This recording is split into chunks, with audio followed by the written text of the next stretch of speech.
Hə. Hə. Həqiqətən.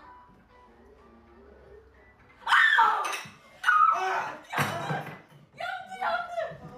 Çok yandı. Yandım.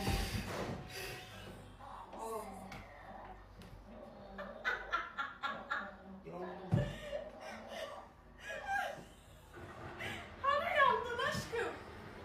Ay aşkım. Hani yandın? Niye yandın?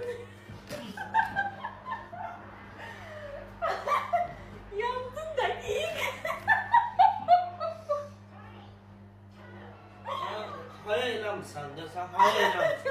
Sen bir defa benim rəyim partladarsan, bir defa gelip benim aklıma çıkarsan zamını dinlersin. Hayranmayasın. Kaynar. Özüm ölüm videoların katını edeceğim. Bana kenan olsun. Yersiz. Soyuq, ya soyuq çaydan artist yeriyim, yandım diyen nənəm idi, ya mən idim.